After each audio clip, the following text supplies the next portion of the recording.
Helping sustain and grow Valley businesses is something leaders in Mahoning County say they have a plan to assist. WKBN Community Affairs Director Dee Crawford continues her in-depth conversation with Commissioner Anthony Traficanti.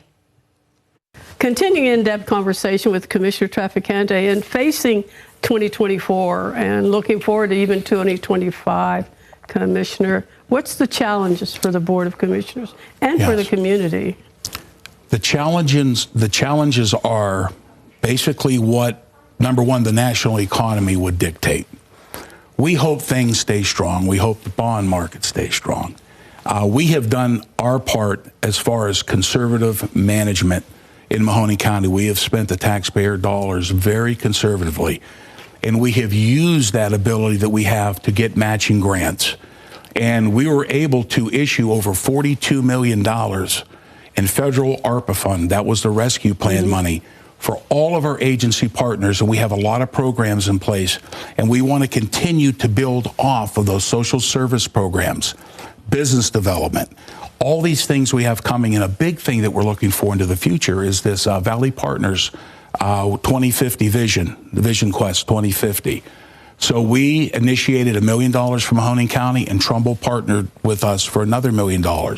So we're setting a goal line of the year 2050, and in between, we want to do things to sustain business, retain business, and help people grow. And we have used those funds that we have to build an infrastructure of nonprofits in Mahoning County that will help sustain the disadvantaged people in our community, people who are still struggling to help their businesses.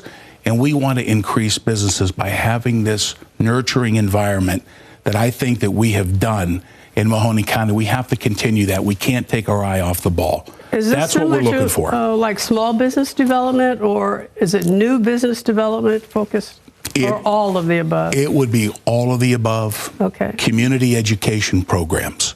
You know, we've done a ton of food drives in the county. We've done a revolving loan fund with Valley Partners.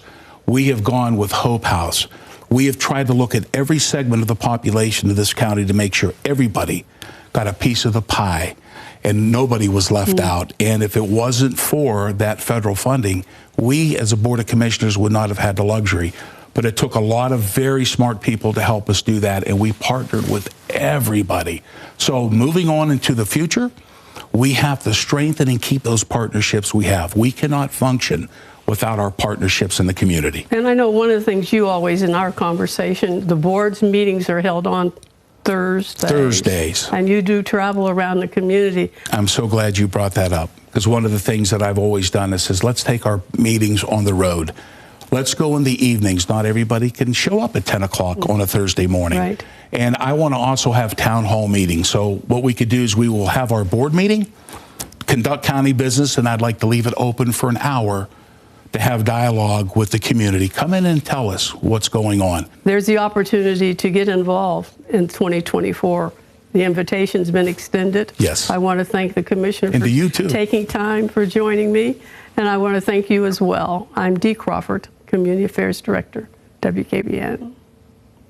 Hi everyone, I'm Lindsay Watson. Thanks for watching the WKBN 27 First News YouTube channel. If you want more video news, subscribe to our channel, and don't forget to download the WKBN 27 First News app for breaking news alerts.